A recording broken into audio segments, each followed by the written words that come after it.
بسم اللہ الرحمن الرحیم۔ السلام علیکم پیارے دوستو، آپ کی خدمت میں حاضر فروخ حبیب اور آپ دیکھ رہے ہیں خان اسلامک اسٹوڈیو 786۔ تشریحات بخاری جلد اول حدیث نمبر 46۔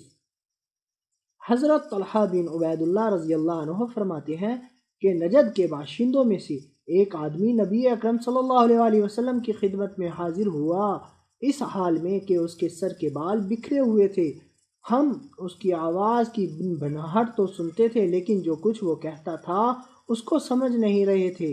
یہاں تک کہ وہ آپ صلی اللہ علیہ وسلم کے قریب آیا تو معلوم ہوا کہ وہ اسلام کے متعلق آپ صلی اللہ علیہ وسلم سے سوال کر رہا ہے۔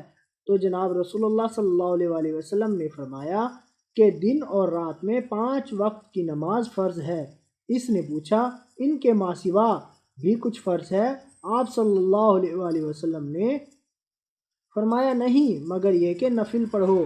اور جناب رسول اللہ صلی اللہ علیہ وسلم نے یہ بھی فرمایا کہ رمضان کے روزے فرض ہیں۔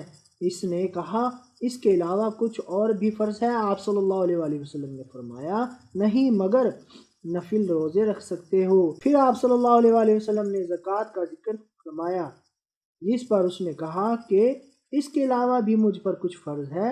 آپ صلی اللہ علیہ وسلم نے فرمایا نہیں، مگر یہ کہ نفلی صدقہ دو۔ راوی فرماتے ہیں وہ پیٹھ پھیرتے ہوئے کہتا جا رہا تھا کہ اللہ کی قسم، میں ان پر نہ زیادتی کروں گا نہ کمی کروں گا۔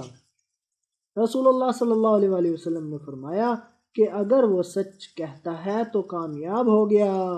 پیارے دوستو، مزید اس طرح کی انفارمیشن کے لیے چینل کو سبسکرائب ضرور کریں اور بیل آئیکن بھی دبا دیں تاکہ ہمارا رابطہ بنا رہے۔ ویڈیوز کو لائک اور شیئر بھی کریں۔ اللہ آپ سب کو خوش رکھے، آمین۔ جزاک اللہ، اللہ کمی پیشی معاف فرمائے، آمین۔